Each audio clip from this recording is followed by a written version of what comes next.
कोल्हापूर येथे पहिल्या ॲथलेटिक्स स्पर्धेमध्ये अलका चव्हाण यांनी रौप्य तसेच कांस्य पदक पटकावलं। पिंपळगाव काळे येथील जिल्हा परिषद केंद्रीय मराठी प्राथमिक शाळेतील शिक्षण सेविका अलका चव्हाण यांची उत्तुंग भरारी।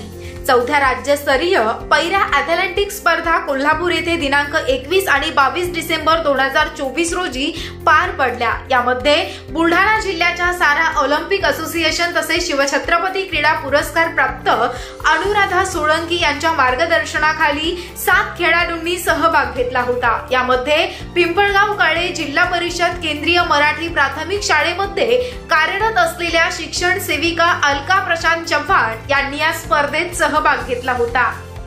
यामध्ये त्यांनी एकूण 3 स्पर्धांमध्ये सहभाग नोंदवून कौतुकास्पद कामगिरी करत थाळीफेक मध्ये रौप्य पदक, गोळाफेक मध्ये कांस्य पदक तसेच भालाफेक मध्ये कांस्य पदक असे 3 वेगवेगळ्या स्पर्धेमध्ये एकूण 3 पदके पटकावून बुलढाणा जिल्ह्याला शोभेल अशी अभिमानास्पद कामगिरी केली आहे।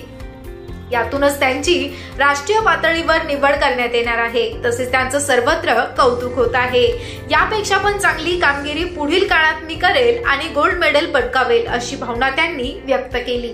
याच निमित्तानं त्यांची शाळा व्यवस्थापन समितीच्या वतीनं पुष्पगुच्छ देऊन त्यांचा सत्कार करण्यात आला। यावेळी मंगेश मानकर अध्यक्ष, प्रमोद भोपळे उपाध्यक्ष, निलेश बहादरे सदस्य, पूजा दांडगे तसेच मुख्याध्यापिका Khale madam, Rohankar madam, Palve madam तसेच शिक्षक विनोद सुरडकर या सर्वांची यावेळी उपस्थिती होती।